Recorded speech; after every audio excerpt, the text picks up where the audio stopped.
Olá e bem-vindos a um novo episódio do Connecting the Dots.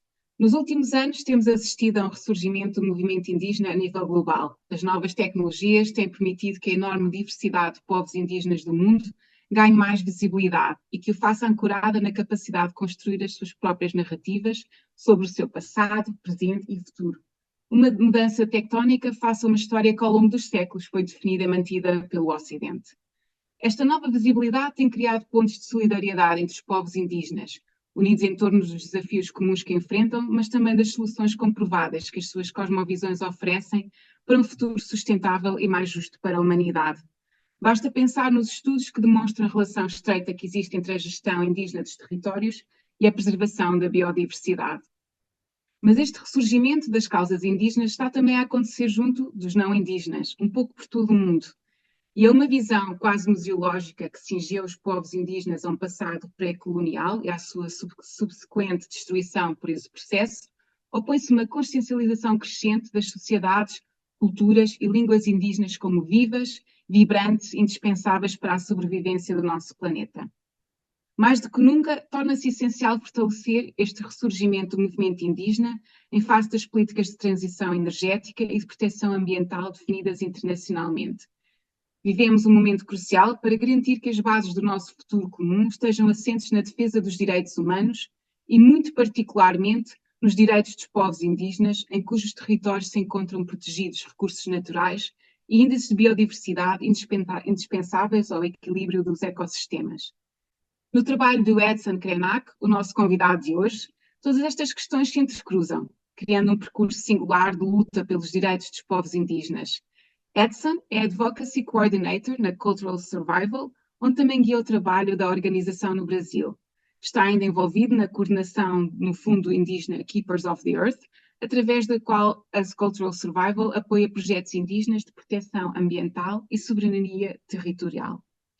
A par deste trabalho de capacitação e apoio a organizações indígenas, Edson tem dedicado a sua vida à divulgação das culturas indígenas, que inclui a produção do seu premiado trabalho como autor, à promoção de uma educação descolonizadora da história e à criação de alianças que fortaleçam o movimento indígena, tanto no Brasil como internacionalmente.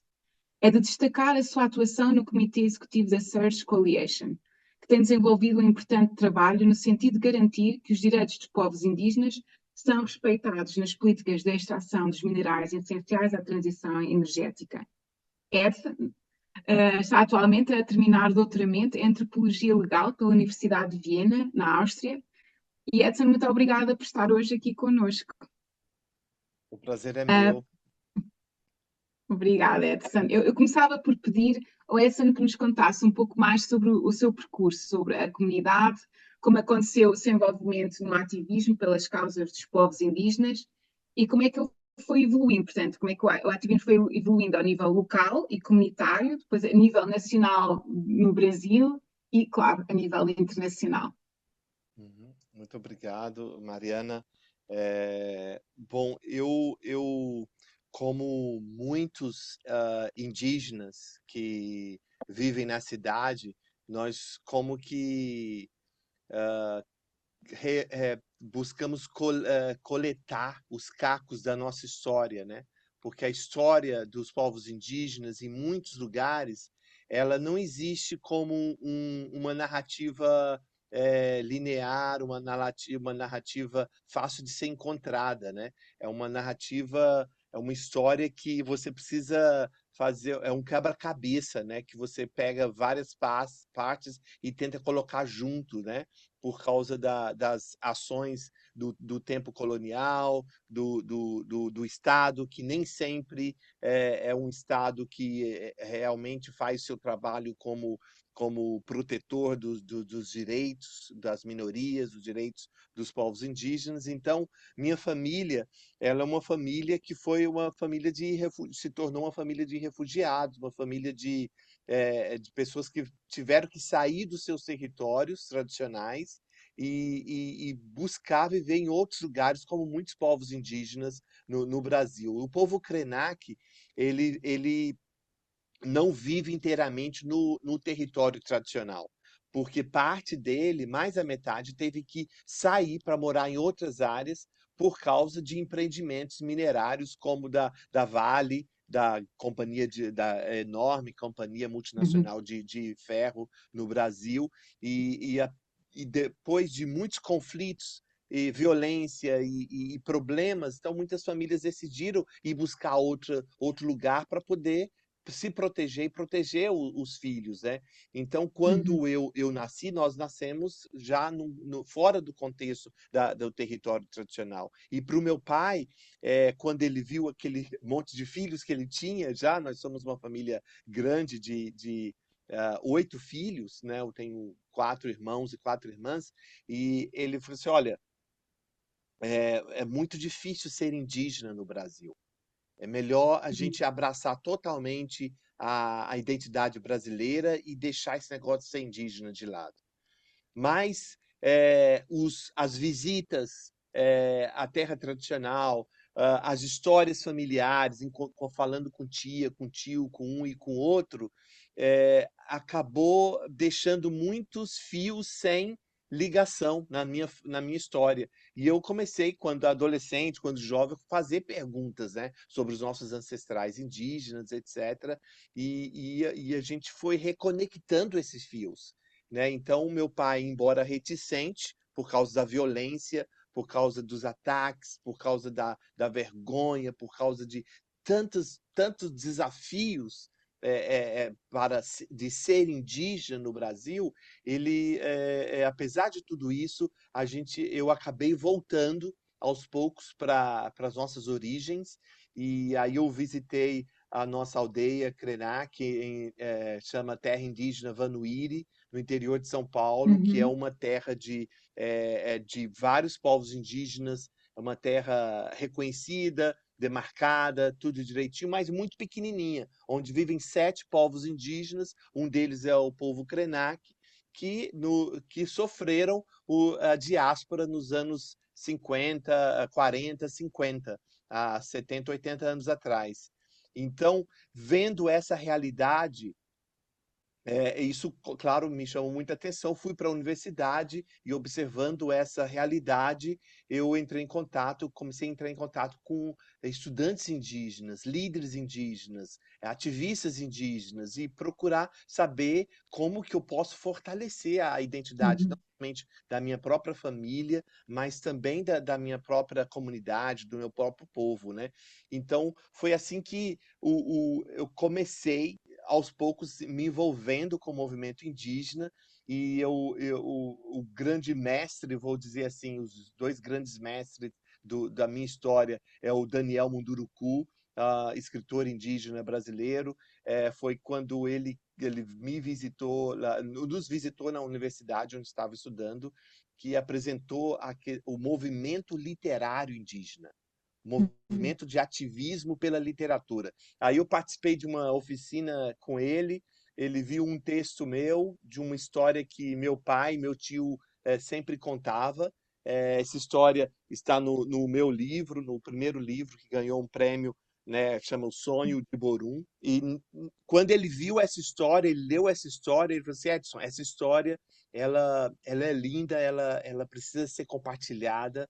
E aí a gente publicou o livro juntos, entrei em contato com o Ailton Krenak, que estava muito envolvido com o movimento de literatura indígena nesse momento também, foi através de redes de ativistas, de movimentos, que há muitos movimentos Uhum. indígenas no Brasil, que a gente foi ampliando o nosso trabalho, o nosso contato, e ampliando a luta também, né? Então, fundamentalmente, a minha história começa no movimento de literatura indígena, por escritores indígenas, por esse amor pelas histórias que nos definem, pelas histórias Uhum. da natureza, pelas histórias que falam das nossas relações profundas, né, e ancestrais com o meio ambiente. A gente percebeu nesse momento, né, de encontro com escritores indígenas, que eles visitavam escolas no Brasil, universidades no Brasil, e existia muito preconceito, estereótipos, Uhum. inclusive racismo, porque as pessoas não conheciam os indígenas. Uhum. Muitos lugares as pessoas pensavam que os indígenas nem existiam mais, que eles estavam somente presentes nos livros. Ok. Aí a gente Uhum. começou uma caravana de escritores indígenas que chamava Mecrucajá, que é um nome que significa transferindo conhecimento ou compartilhando conhecimento em língua caiapó. E nós começamos a visitar escolas, universidades, institutos culturais, comunidades, para contar histórias indígenas e compartilhar nossas perspectivas e Uhum. esclarecer quem são os povos indígenas. Nós estamos ainda aqui, nós Ah, sobrevivemos, né? Sobrevivemos os tempos coloniais, os tempos da ditadura, nós sobrevivemos o século XX, estamos aqui no século XXI e estamos querendo ter relações melhores com a sociedade ao nosso claro. redor. E aí se tornou nacional, porque as nossas visitas foi em todo o país, visitando, a demanda cresceu, o número de escritores também cresceram, a gente ia nas aldeias, nas comunidades e descobria escritores, talentos, artistas, contadores de histórias lá e trazia para essa nossa caravana, né? E aí teve uma vez que nós sediamos um evento internacional de escritores indígenas no Brasil. Então a gente recebeu escritores indígenas do Chile, do Canadá, de outros países da América Latina, e a gente percebeu que tinha vários aspectos da nossa história que eram comuns. E eu passei a ficar, a estar curioso a respeito dos povos indígenas indígenas de outros países e decidi fazer o meu doutorado fora do Brasil, né?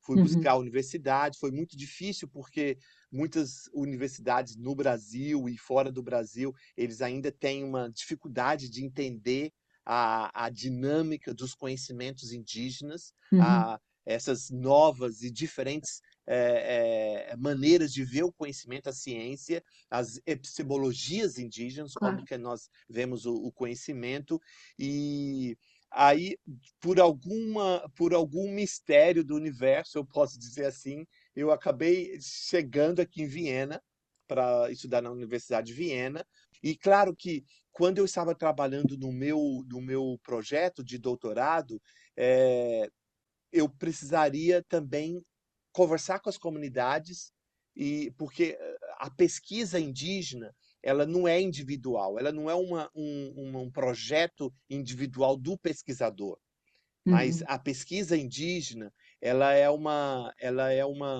a gente até chama uma cerimônia de construir um conhecimento coletivo e que possa atender às demandas coletivas. E Uhum. conversando com a minha comunidade, com outras comunidades do Brasil, eu perguntei para eles o que é importante eu pesquisar no meu doutorado para vocês? O que seria relevante para a comunidade?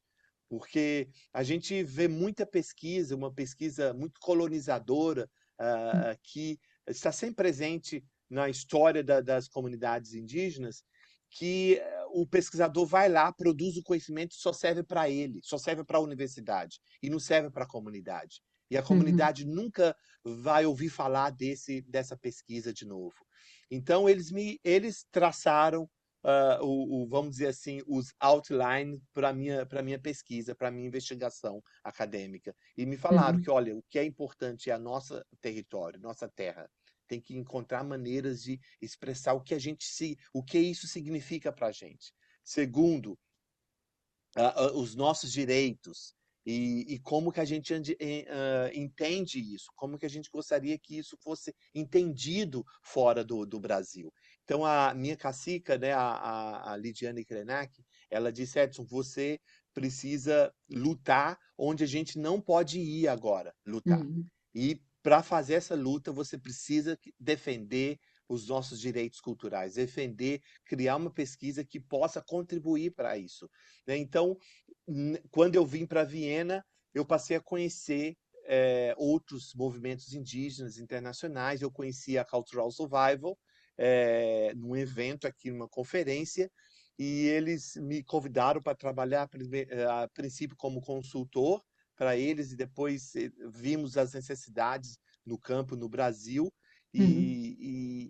e e fomos trabalhar. No segundo ano, depois de 2 anos trabalhando na Cultural Survival, explodiu essa questão dos minerais de transição, essa Uhum, questão dos minerais importantes para a tecnologia das baterias, carros uhum, elétricos, etc.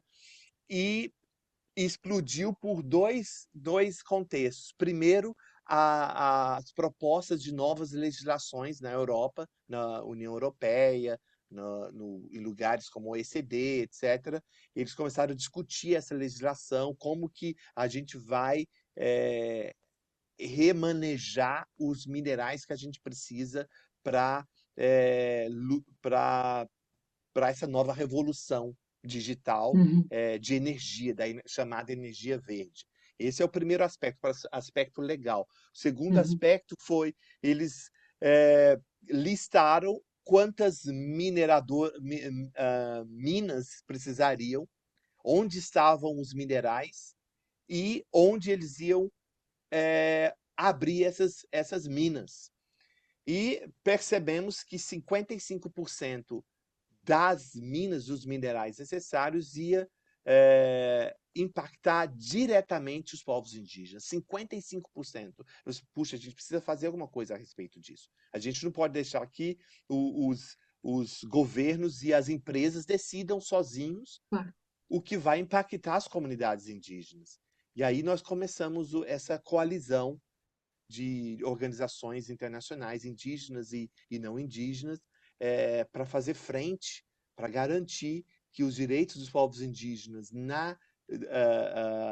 nessa transição para uma energia verde possam ser protegidos também, para que os indígenas não fiquem para trás nessa Claro. transição, que eles possam contribuir e também receberem os benefícios dessa nova energia. Então foi assim que acabou uma coisa puxando a outra, Uhum. buscando informação, colocando sempre o foco no o que a comunidade precisa. Então Uhum. foi assim que esse trabalho acabou alcançando uma dimensão internacional. Edson, pode partilhar connosco um pouco também mais sobre o crescimento do movimento indígena no Brasil, em geral, e como é que ele se está a manifestar depois também, não só, quer dizer, a nível comunitário, não só com o povo Krenak, mas com Uhum. outras comunidades. Eu divido assim 3 momentos do movimento indígena no Brasil nas últimas décadas, né? O momento antes da Constituição de 1988, que era o momento por luta por direitos, por reconhecimento da existência indígena, porque Uhum, até a Constituição de 1988 nós não éramos reconhecidos até mesmo nem como seres humanos completos. Eram vistos como sub-humanos, como menores, como povos em tutela. Esse primeiro momento do reconhecimento da existência, ele teve o seu ápice na Constituição de 1988, que reconheceu não somente a existência dos povos indígenas do Brasil, mas o direito deles de viverem como eles querem, o uhum, reconhecimento da soberania desses povos sobre suas terras, os recursos, a língua, a cultura, seus modos de vida. Né? Não é uma Constituição que foi dada pelo governo brasileiro, mas foi conquistada, foi muita luta. Depois, a segunda fase foi uma fase de luta por demarcação de territórios. Já contemplado na Constituição de 88, a gente precisava ter esses mapas reconhecidos nos claro. documentos, na legislação, nas políticas públicas do Brasil. Então, teve esse momento muito importante, né, que, na verdade, ele não acabou, mas só para deixar bem claro que até no primeira década dessa segunda fase, Uhum, a demarcação de terra era para a proteção das culturas indígenas. Só que com o Rio 92, com a vozes de o saudoso, por exemplo, Paulinho Paiacã, que foi um líder indígena muito importante, foi um dos meus tutores espirituais e mestres. No início, infelizmente, o Covid-19 acabou ceifando a vida dele. Nesse momento da Eco 92 no Brasil, os povos indígenas apresentaram que a demarcação de terras indígenas tinha uma relação profunda com a proteção do meio ambiente. Então, essa terceira fase, ela começa como os povos indígenas como os guardiães da biodiversidade. Então, hoje, o movimento indígena no Brasil, ele carrega a história de reconhecimento das nossas existências, ele carrega a luta pela terra, pelos territórios tradicionais, e ele está trazendo agora com toda força essa mensagem que quando o governo ele demarca terra indígena, ele está protegendo o meio ambiente. Então, nós começamos a compartilhar uns com os outros. Nós tínhamos e temos no nível local, regional, nacional e até internacional, reuniões indígenas, assembleias indígenas. Criamos muitas organizações regionais, como a APOIME, que é a Associação dos Povos Indígenas do Nordeste, a Associação dos Povos Indígenas da Conca Amazônica, a Associação dos Povos Indígenas do Pantanal, do Cerrado, de cada bioma. Então, esse movimento ele vem com muita força de baixo para cima e ele assume um aspecto nacional, não somente organizações locais e regionais lutando pelos seus direitos, mas ele assume quando a gente percebe que a luta política no Brasil, a mudança de governos, de esquerda, de direita, de centro, não importa, não estava resolvendo nada para os povos indígenas. Claro. Espera aí, os governos estão resolvendo o problema da fome, o problema de modernização, o problema de industrialização, de educação deles, mas as nossas demandas não estão sendo atendidas. E o pior de tudo, elas estão sendo, na verdade, atacadas por novos conglomerados políticos, como você deve conhecer o que se chama no Brasil a bancada dos 3B, Sim. Bíblia, Bala e Boi, né? Que são fundamentalistas cristãos. Não vou dizer que são todos cristãos, porque temos cristãos que são aliados. O Boi, né, que são o pessoal do agrobusiness, da indústria do agro, e também do pessoal da bala, o pessoal dos militares, o pessoal que tem uma força política muito grande no Brasil. Então, eles se aliaram e propuseram interpretações à Constituição de 88, que não é somente imoral, mas até mesmo já declarada pela Suprema Corte como inconstitucional, o marco temporal. Reconhecia a existência dos povos indígenas somente se eles estavam, durante a Constituição de 88, vivendo nos seus próprios territórios. Então, foi uma tentativa de apagamento da nossa história de remoção forçada, de violência, de esbrulho das nossas terras, de invasão, de uma série de problemas. Então, é uma interpretação muito perigosa que ainda está tramitando lá, que ela transfere para o setor privado o direito à terra tradicional. Então, não são as comunidades tradicionais sem esse direito, mas o setor privado, que o setor privado é responsável 100% pela deflorestação, mineração, queimas e uma série de outros problemas de impactos ambientais seríssimos no Brasil e que impacta também a comunidade aqui na Europa, porque a gente sabe de vários, se você traça como chama a cadeia de produtos que são produzidos no Brasil e são vendidos Uhum. aqui na Europa, Sim, sim. você vê agrotóxicos que são proibidos aqui, são usados lá para vender alimento aqui, né? Uhum. Alimento e produtos minerais e outras matérias-primas que são produzidas lá, que são produzidas em terras deflorestadas, em terras destruídas, em florestas destruídas, queimadas, rios contaminados, são vendidos na Europa. Então, a gente foi nesse movimento da base para cima, no sentido de que cima é quando a gente vai fazer defesa dos nossos direitos na Corte Nacional, na Corte Internacional, no governo federal, na Câmara, e a gente vê uma participação política enorme dos povos indígenas. Eles, muitos, percebendo que não adianta só ir na porta da corte, a gente precisa ser Uhum. parte da corte. Não adianta convencer políticos, a gente tem que ser político também. Não Uhum. adianta a gente tentar fazer um lobby no ministério, a gente precisa ter o nosso ministério também.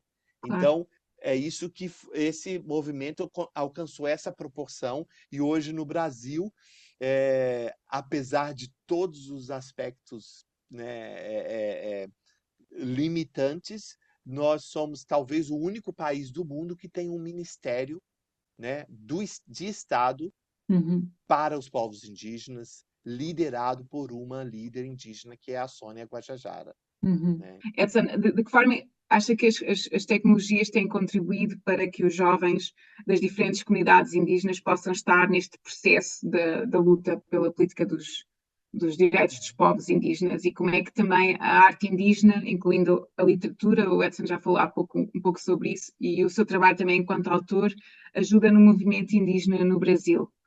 A gente costuma dizer que o coração da comunidade indígena, do povo indígena, é o território e a língua, né? A Uhum. língua, ela, como todas as línguas do mundo, ela traz em si a história, mas a língua também é uma forma de tecnologia, né? Tecnologia de comunicação. E Uhum. muitos dos nossos povos, eles têm várias tecnologias de, para se comunicar um com os outros. E também tecnologias relacionadas com a comida, tecnologias relacionadas com o bem viver, que é esse estilo de vida que não prejudica o meio ambiente.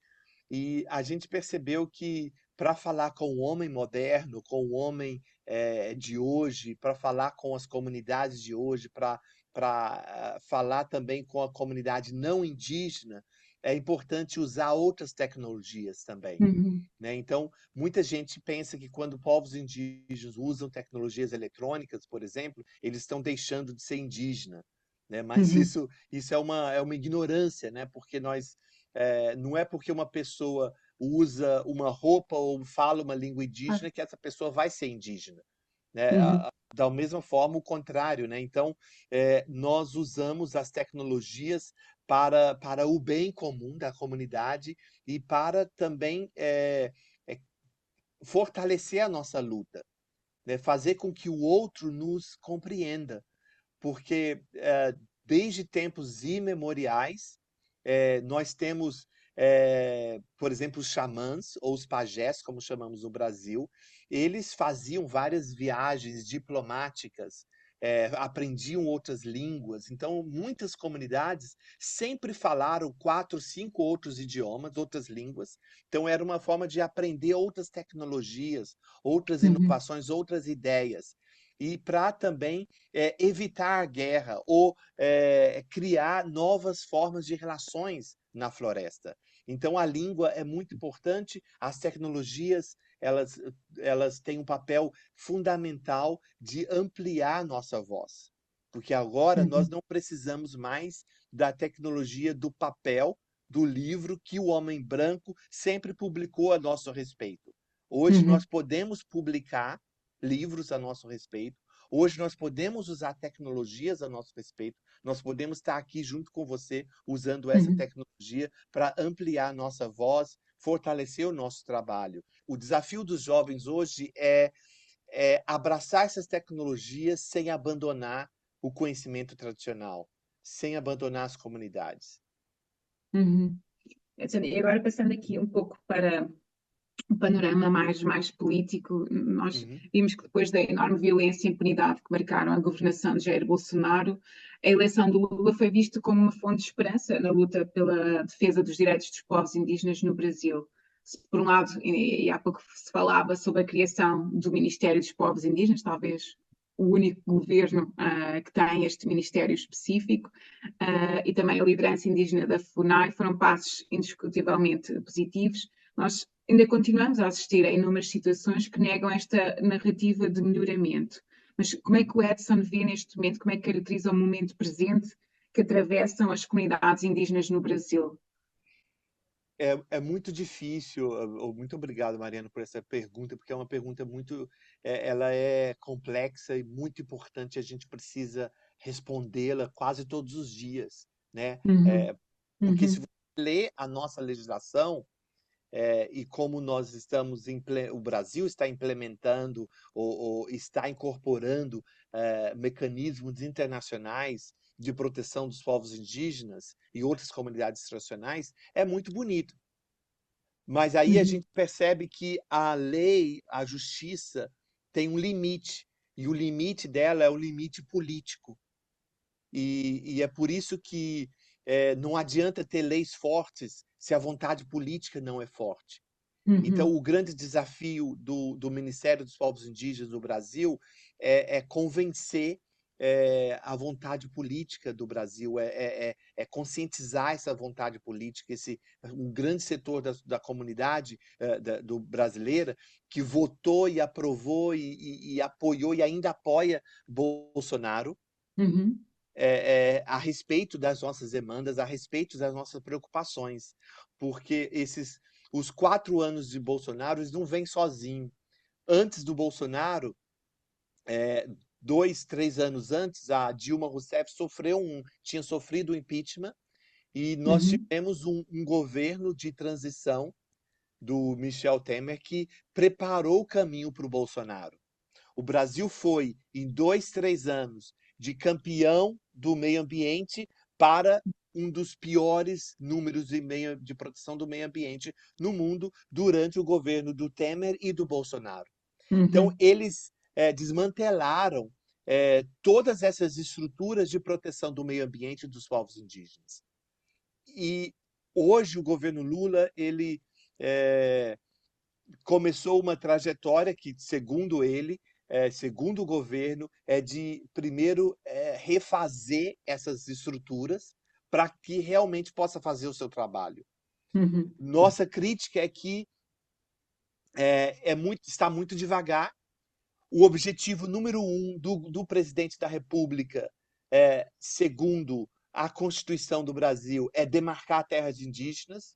E uhum, agora, mais de 2 anos depois do governo, ele demarcou somente 6 e tem 14 com todos os critérios para a demarcação de terras indígenas já preenchidos, já completos, todos os critérios para essas 14 terras estão lá na mesa dele, esperando só para ele assinar. Então, e ele uhum, não está assinando, ninguém sabe por quê. O Ministério não tem ainda força política para forçar o presidente, pressionar o presidente a fazer isso. uhum, Além disso, o Ministério tem outro desafio, que é orçamento. Né? Então, esse é o problema de muitos políticos e do Lula também. É mais bonita a fotografia do que o trabalho mesmo a ser claro, feito. Né? Então, ele ficou muito bonito na fotografia com os povos indígenas, para o mundo inteiro, uhum, aplaudiu, mas na hora de realmente criar um ministério que tenha poder de decisão e tenha poder de operação, está ainda a dever, está ainda devendo para os povos indígenas. Por exemplo, o povo Yanomami, que vive numa área que é maior que o país de Portugal, eles são mais ou menos 30.000 pessoas, povo Yanomami. Eles vivem protegendo essa floresta enorme, uhum, cheia de vida, de biodiversidade. E eles sofreram, durante o governo Bolsonaro, uma invasão de 20.000 grileiros, mineradores, garimpeiros ilegais. Uhum. Imagina, uma população de 30 mil Duplicou. Uhum. tem que enfrentar 20 mil Uhum. garimpeiros. E eles trazem aviões pequenos, monomotores, eles vêm construindo pistas de pouso ilegais, eles vêm trazendo droga, vêm trazendo prostituição, vêm trazendo armas, vêm trazendo doenças Uhum. que os povos daí não conhecem. Então, em muitas comunidades, você vai ver lá, tem histórias horríveis, horríveis de estupro, de violência de Uhum. mulheres, de crianças indígenas. Então, eles estão numa mata do tamanho de Portugal e é muito difícil tirar eles de lá. Uma grande parte já saiu, mas o governo precisa de recursos para manter uma segurança lá. Uhum. E o povo guarani, lá no centro-oeste do Brasil, eles estão cercados dessa agricultura Agricultura. industrial Uhum. que não quer ceder 1 milímetro Sim, para que sim, eles sim. possam viver. E eles são responsáveis por uma série de crimes ambientais, crimes contra a pessoa indígena, contra o patrimônio indígena. Então, para resolver esse problema, o Ministério dos Povos Indígenas ele precisa de apoios popular, apoio da população do Brasil, precisa de mais força política e de recursos. E é muito difícil, né? A gente nunca teve um ministério, a gente nunca teve uma presença política tão forte como agora em 500 anos de história e nós só temos 2 anos. Então a Uhum. gente precisa que muitos que escrevem sobre isso e até mesmo eu mesmo a gente possa lembrar que a gente precisa ser um pouco paciente. São somente 2 anos de ministério Uhum. em 500 anos de devastação, Uhum. 500 anos de violência. Então, é, você usou uma palavra esperança, né? É uma palavra que é até um pouco, é muito nova para os povos indígenas. Muitos Uhum. nós desconhecemos essa palavra esperança, Uhum. porque nós não precisávamos dela. Claro. Hoje a gente precisa dessa palavra porque a gente vive em contexto de violência. A Uhum. gente quer, a nossa esperança ela vai em direção ao passado. A gente quer voltar a como nós estávamos antes, tranquilo, Uhum. em harmonia com o meio ambiente, desenvolvendo nossas vidas, nossas maneiras de ser, de produzir, de viver. Então, Uhum. porque aquilo trazia paz para a gente. Então, o que a gente quer é paz, é segurança, como nós Uhum. vivíamos antes. Então, é uma posição um pouco ambivalente, né? Por um lado, a gente precisa pressionar os políticos e, por outro lado, a gente precisa tomar, assim, usar bem os benefícios dessa visibilidade que a gente nunca teve antes. Edson, enquanto membro da Cultural Survival, tem tido a oportunidade de acompanhar muito perto o trabalho extraordinário que organizações comunitárias indígenas fazem diariamente para proteger os seus territórios e o ambiente. O que é que torna únicos os projetos liderados pelas comunidades indígenas e por que é tão fulcral garantir que há recursos e fundos, como os Keepers of the Earth, destinados a apoiar exclusivamente este tipo de projetos e organizações de base? O trabalho das comunidades indígenas, ele tem vários aspectos assim que torna esses projetos é, importantíssimo para eles. Primeiro, é um exercício é, da autodeterminação, da autogovernança, é um exercício em full dos todos os seus direitos, direitos de viver independentes, em liberdade, vivendo como eles querem. E segundo, esses projetos eles fortalecem comunidades que estavam em extinção, vulneráveis, que Uhum. estavam sob a ameaça de genocídio, de ecocídio, Uhum. é um projeto eu não vou chamar de ressurreição, mas de realmente rejuvenescimento dessas comunidades. Né? Então, é um exemplo para o mundo de como comunidades tão vulneráveis têm capacidade de resistência, de resiliência, de desenvolver esses projetos. Né? E o terceiro ponto, ou razão, é porque nós estamos vivendo uma crise climática sem precedentes e nós já estamos no ponto de dizer já é tarde demais Hum. para prevenir.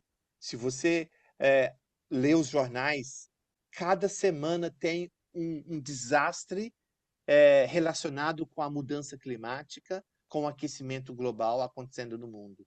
Isso mostra uma crise enorme. E a crise é causada por essa maneira extrativista, destruidora que a gente desenvolve a nossa vida no planeta. E os projetos das comunidades indígenas, eles têm uma mensagem. A mensagem é: veja, é possível desenvolver formas de vida que protejam o planeta e que protejam a economia local, protejam as espécies mais vulneráveis e possa trazer vida, paz, segurança, alegria para as comunidades. Porque o futuro é comunitário, o futuro ele é ancestral, como a gente diz. São as Uhum. formas tradicionais de vida comunitária que vai realmente salvar o planeta. Se é que é possível, nesse momento, salvar o planeta ou salvar a humanidade. Porque, na verdade, como o Ailton Krenak gosta de dizer, quem Uhum. está sob ameaça é a humanidade com a mudança climática. O planeta vai continuar e ele vai ter todas essas mudanças, vai se adaptar, vai mudar, vai se transformar, mas será que nós somos capazes de nos adaptar e de nos transformar tão rapidamente? A gente está vendo que nós não somos capazes com todos esses desastres acontecendo, nós somos. Então, os projetos de comunidades indígenas, Uhum. eles são muito ricos, porque eles trazem soluções locais e globais. Uhum. Há uma importante parte do seu trabalho que passa por dar visibilidade internacional aos povos indígenas e por criar alianças internacionais que fortaleçam este movimento. Pode dizer-se que há cada vez mais pessoas interessadas na luta dos povos indígenas e mais aliados na Europa, por exemplo, Edson. Haverá um reconhecimento cada vez mais profundo sobre o papel que o colonialismo teve e continua a ter nas comunidades indígenas? Um aspecto do colonialismo foi a criação de leis ou de políticas públicas ou de realmente legislação que pudesse justificar suas ações. Hum. Então, o que nós temos visto que a União Europeia, por exemplo, e os blocos de países no nível geopolítico, eles criam muitos mecanismos internacionais, leis internacionais, e parte do nosso trabalho é observar essas leis, Uhum. criticar essas leis e tentar convencer os nossos aliados e os políticos aqui da Europa a transformar essas leis. Eu vou te dar um exemplo bem concreto, né, que Uhum. é essa diretiva a nova diretiva da União Europeia para sustentabilidade e negócios, né? Foi Uhum. uma que cuida da questão da cadeia de suprimentos, cadeia de matéria-prima, né? Então, nós lutamos muito para que eles colocassem mecanismos mais fortes de proteção do meio ambiente, de proteção para os povos indígenas, através, por exemplo, de forçando, obrigando as empresas que fazem negócios fora da Europa a respeitar o direito das comunidades indígenas à consulta livre, pré-informada, porque essas Uhum. consultas é um mecanismo criado pela legislação internacional. Os povos indígenas lutaram muito para ter isso, para que as empresas e os estados consultem as comunidades antes de estabelecer qualquer projeto em suas terras, em seus territórios. Então, houve muita luta, muito lobby, muita discussão na União Europeia, no Conselho Europeu, para que essa consulta não entrasse no texto da legislação.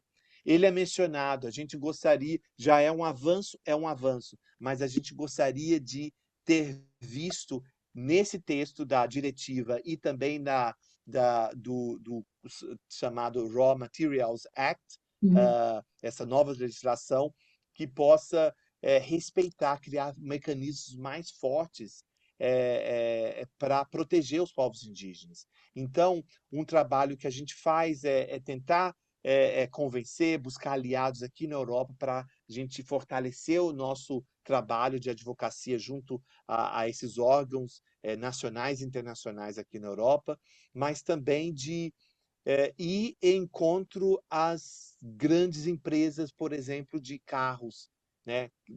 Fábricas de carros que compram os minérios, né? Uhum. A rede de supermercados que compram as frutas e as empresas farmacêuticas que compram os suprimentos que vêm do Brasil, que vêm das comunidades indígenas, do territórios indígenas, para que eles possam ter uma due diligência. A gente tem feito, tem algumas vitórias pequenas, mas importantes, porque abre como que coloca o nosso pé na porta e abre aquela fresta de esperança, de Sim, sim, luz, sim. né? Então isso é importante e a gente tem, eu tenho assim colecionado algumas experiências positivas, otimistas a respeito de alianças aqui na Europa. A gente tem encontrado que muitas organizações e grande parte da sociedade civil entende que a luta indígena é a luta deles também, que a Uhum. luta indígena é a luta por uma humanidade que vive no mesmo barco, que navega no mesmo mar, e qualquer coisa que aconteça com esse barco e com esse mar vai impactar todo mundo. Uhum. E como é que se consegue passar a mensagem sobre os desafios comuns que as comunidades indígenas enfrentam, mantendo ao mesmo tempo muito presente a enorme heterogeneidade, não é? E pluralidade que existe entre os diferentes povos indígenas do Brasil e do mundo? Como é que se consegue fazer esta É muito difícil. passagem? Tem hora que eu me faço essa pergunta também.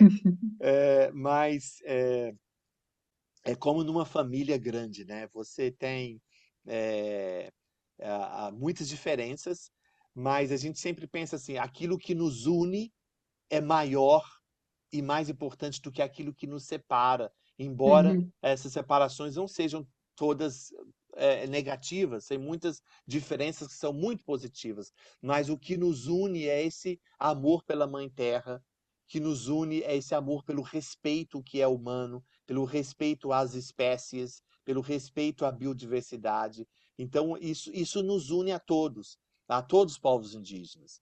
Tem alguns setores da sociedade mundial que, infelizmente, o meio ambiente, a biodiversidade não é importante para eles, como as grandes empresas de extrativismo, etc. Mas os povos indígenas eles têm aprendido a, embora falemos de línguas diferentes, Uhum. usar a mesma linguagem quando é a respeito de defender os nossos direitos. Até mesmo a definição do povos indígenas. Uhum. Ainda muitas comunidades não gostam desse termo, mas eles entendem Uhum. que a denominação povos indígenas é uma denominação de luta política, Uhum. de contexto de interação, de relações de poder com o Estado, com as empresas, com as grandes corporações. Então, nesse contexto, a gente entende. Obrigada, Edson. Nós sabemos que os minerais necessários à transição energética se localizam de forma muito significativa em territórios indígenas, um tema que a Search Coalition, na qual o Edson integra o comitê executivo, tem trabalhado de uma forma mesmo muito significativa. Sabemos também que as políticas de proteção ambiental, como o 30 por 30 que tanto ouvimos falar, podem levar à expulsão forçada de comunidades indígenas dos seus territórios em nome de uma ideia de conservação que exclui a presença de seres humanos nessas áreas protegidas. Uhum. Quão crucial é trazer a realidade dos povos indígenas para os debates internacionais sobre o clima e a transição energética para garantir que este processo seja justo, assente na defesa dos direitos humanos e imune às piores instâncias de greenwashing? Uhum. Search Coalition tem uma estratégia muito forte no sentido de atuar em áreas diferentes, né? A gente tem membros que atuam diretamente com mineradoras, outros diretamente com bancos, com investidores, com outros que atuam diretamente com uma cultural survival, com comunidades indígenas, organizações que focam bastante o trabalho na questão do debate a respeito do clima. Então, o mais importante para a gente é levar a demanda e a necessidade, a história indígena a esses lugares. Então, quando a gente mostra o que está acontecendo no território indígena, isso se torna a nossa arma mais poderosa. Porque muitas vezes, eu vou te dar um exemplo, uma empresa vem até nós, uma empresa grande veio até nós, na verdade, em março, e mostrou como as políticas da empresa de meio ambiente, sustentabilidade, eles seguem tudo direitinho, eles ticam as caixinhas, né? Ah, ok, tá bom. Vocês, em relação às outras empresas, em relação ao governo, em relação à legislação, vocês estão bem. Vamos conversar com as comunidades que estão perto dos seus empreendimentos. E quando a gente conversa com as comunidades, a história é totalmente diferente. As comunidades não são consultadas, como está acontecendo agorinha mesmo, no Brasil, em relação ao lítio, a extração de lítio. As comunidades não são consultadas. Os relatórios de impacto ambiental da mineração, que a mineração vendeu vendeu no sentido de compartilhou com os investidores que não havia grandes impactos ambientais no território. A comunidade me mostrou, a gente andou, olha, 5 anos atrás a gente tinha um rio aqui, um riacho aqui, agora já não tem mais riacho, está seco. Então, Edson, aqui as crianças andavam aqui, brincavam nesse território, nessa rua, tranquilamente. Hoje elas não podem fazer isso mais porque existe um ataque todos os dias de morcegos. Os morcegos estão incomodados, estressados por causa da mineradora aqui. O greenwashing não vai ser identificado por uma empresa de auditoria. Ele não vai ser identificado por uma certificação que hoje está se multiplicando por causa desses minerais de transição. Quase cada semana a gente recebe uma notícia de que tem uma nova certificação, uma nova estandarização, etc. Somente as comunidades locais, as comunidades indígenas. As comunidades indígenas elas têm dados e inúmeros dados. E não somente os dados, mas, por outro lado, elas têm também as soluções, porque lugares em que elas conseguiram vitória, mesmo que seja uma vitória simples, pequena, elas têm dado conta de proteger aquilo que protege a vida. Né? Então, essa é a maneira que as comunidades indígenas elas têm lutado contra isso, e eu não preciso dizer que é uma luta quase que injusta, porque as comunidades, além de ser as maiores impactadas pela mudança climática, são as que têm menos benefícios da transição, do desenvolvimento. Elas não têm quase fundos nenhum. Quase não existem mecanismos de financeiros ou de mitigação de impactos da crise climática. Então, as comunidades indígenas quase fazem milagres, porque não existe seguro contra desastre ambiental nas suas comunidades, mas existe um seguro milionário para uma mineradora. Não existe um investidor poderoso nos projetos de meio ambiente da comunidade, mas existe bancos nacionais e internacionais investindo em mineradoras. Então, essa é a nossa luta. E é por isso que eu aprecio o trabalho que a Azimuth está fazendo, de dar voz a essa questão, de fazer essas perguntas tão importantes e de compartilhar aqui o que está acontecendo e como está acontecendo essas questões. Edson, cara, para finalizar também a nossa conversa, e obrigada pelas palavras, Edson. Eu estava aqui a pensar nos nossos ouvintes, por exemplo, que estejam na Europa e podem estar a ganhar cada vez mais acesso a vozes indígenas e a ficar mais sensibilizados para a proteção dos direitos dos povos indígenas, mas porém podem ainda perguntar-se, mas afinal aqui tão longe, e às vezes nós ouvimos estas perguntas, mas afinal aqui tão longe, o que é que eu posso fazer? Na opinião do Edson, quais são as melhores formas de ser hoje um aliado dos povos indígenas e como é que podemos caminhar juntos para um mundo melhor? Ah, minha melhor resposta seria vem passar um tempo em nossas comunidades, né? E aprender com a gente e lutar conosco lá. Mas eu sei que é impossível, né? Porque as comunidades são pequenas, são vulneráveis, têm vários desafios. Então, a melhor forma seria, primeiro, se informar a respeito do que as comunidades indígenas estão fazendo, se informar a respeito das organizações indígenas, se informar a respeito das operações, atividades europeias que impactam as comunidades indígenas, apoiar projetos políticos e sociais que apoiam essas comunidades políticas, né? E, claro, convidar indígenas para vir aqui conversar com vocês. Nós temos, não somente no Brasil, mas no mundo inteiro, indígenas, líderes indígenas, mulheres indígenas, jovens indígenas maravilhosos que estão prontos para compartilhar, ensinar e trabalhar junto e colaborar. Então, a gente precisa de mais colaboração. Edson, muito obrigada por ter aceitado o nosso convite hoje e por partilhar connosco um testemunho tão importante sobre o movimento indígena no Brasil e no mundo também. Nós temos a certeza que os nossos ouvintes saem desta conversa com mais esperança, esta palavra que nós falamos ao longo também desta conversa, e também com muito entusiasmo para reforçarem a sua aliança com os povos indígenas. Obrigada, Edson, por esta conversa tão importante. Eu que agradeço e espero falar com vocês logo, logo, logo de novo. A todos os que nos ouvem, muito obrigada por nos terem acompanhado em mais este episódio do Connecting the Dots. Como sempre, as várias versões desta entrevista em vídeo, podcast ou escrito estarão disponíveis em português e inglês no nosso website azimuthworldfoundation.org/insights. Obrigada e até breve.